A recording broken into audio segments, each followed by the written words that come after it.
Hello guys, শুভ শারদিয়ার প্রীতি শুভেচ্ছা। আজকে শুভ সপ্তমী, তাই আজকে এই সপ্তমীতে প্যান্ডেল দেখার জন্য আজকে আমরা সবাই বেরিয়ে পড়েছি। কাল ভিডিওটা ছাড়তে পারিনি, আজকে সকালে ভিডিওটা ছাড়লাম। আর তাই জন্য এখন আমরা সবাই 3 চাকা মহেন্দ্র থারে করে বেরিয়ে পড়েছি আর সবাই একটু এনজয় করে করে যাচ্ছি।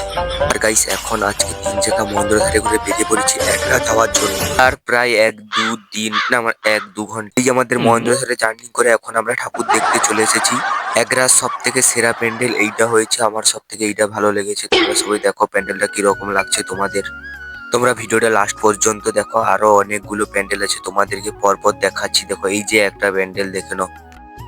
তারপরে আবার একটা প্যান্ডেলের কাছে চলে এসেছি। এই প্যান্ডেলটা এখানে পাখির বাসা যেরকম হয় সেই রকম করে একটা ডেকোরেশন করেছে। দেখো তোমরা কত সুন্দর লাগছে প্যান্ডেলটা, পাখির বাসা দিয়ে ডেকোরেশনটা করেছে। এখানে ঠাকুরটা দেখো তোমরা কিরকম লাগছে।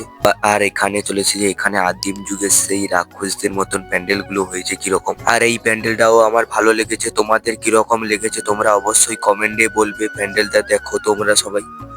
আর এই প্যান্ডেলের মাঝখানে এখানে একটা হাতি রাখা হয়েছে। এই যে হাতিটাকে তোমরা দেখাচ্ছি, দেখো এই যে হাতিটা দেখে নাও তোমরা। আর এখানে আমি একটু সিংহর সঙ্গে পোজ নেবো এখন। আমাকে কিরকম লাগছে বলো সিংহর সাথে একটু পোজ। এই বাবা কামড়িয়ে দিল। এই ঠাকুরটা তোমরা দেখে নাও। নেক্সট ব্লকে দেখা হচ্ছে, আরো প্যান্ডেল দেখাবো নেক্সট ব্লকে।